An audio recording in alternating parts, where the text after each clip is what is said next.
Hello, welcome to the breakdown of the Saturn V rocket and Apollo spacecraft.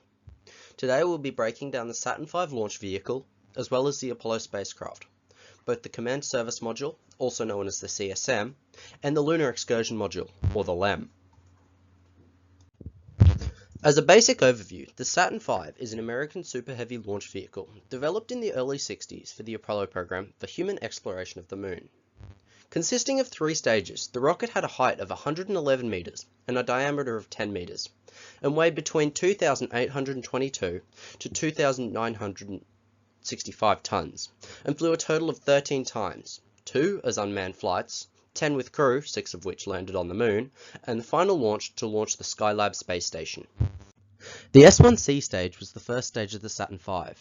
It had 5 Rocketdyne F1 engines that produced a combined total of 3,450 tons. Burning for 2 minutes and 41 seconds, the engines burned nearly 15 tons of propellant per second and brought the vehicle up to a top speed of about 9,600 km per hour, or Mach 7.8.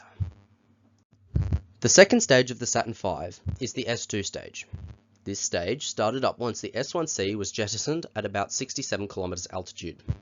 This stage had 5 J2 rocket engines, which burned for just over 6 minutes, pushing the vehicle from 9,600 km an hour all the way up to 24,600 km an hour, or around Mach 23, and shutting down just before reaching orbit so that the stage wouldn't become stuck in orbit and it would instead burn up on re-entry. The upper stage of the Saturn V, as well as interestingly enough the Saturn I, is the S4B stage. This stage of the rocket is responsible for the final push to orbit, as well as the translunar injection burn to send the spacecraft to the Moon, meaning that it also has on-orbit restart capabilities. The S4B utilizes a single J2 engine, which is burned for 2.5 minutes for the initial orbital insertion burn, and then again for 5.2 minutes, roughly 2 hours later, to send the vehicle to the Moon. The S4B also contained the Apollo Instrument Unit. The Instrument Unit contained all of the necessary flight computers and hardware to control the massive Saturn V rocket. Next, we will move on to the Apollo spacecraft.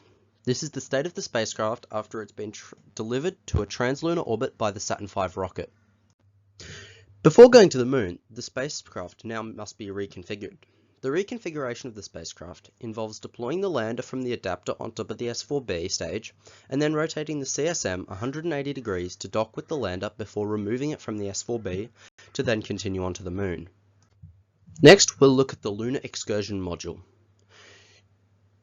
During the launch, the LEM is housed in the Spacecraft Lunar Module Adapter, or the SLA, just below the CSM. It weighs a total of 15 tons and can transport 2 astronauts to the lunar surface and return them back to the capsule waiting in orbit. The LEM has 2 stages, a descent stage for landing on the Moon and an ascent stage for taking off again.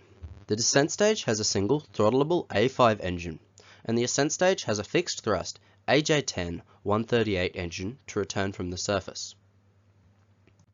The service module is what drives the Apollo spacecraft, containing power, life support, communications equipment, as well as the Service Propulsion System, or the SPS, consisting of 16 reaction control thrusters, as well as a single J2S engine.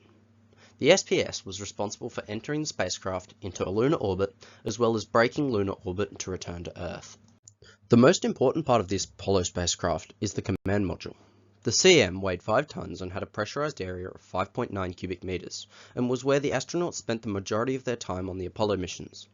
The CM was also the re-entry vehicle for the missions, having an ablative heat shield on the bottom to allow the crew to return home.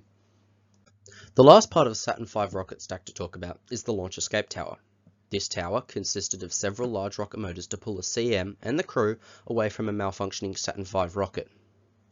Several minutes into launch, the escape tower was jettisoned as it's not needed once you're on orbit. Thank you for watching my breakdown on the Saturn V launch vehicle and the spacecraft of Apollo. I hope you have learned something from this video. Please let me know if you have any questions in the comments.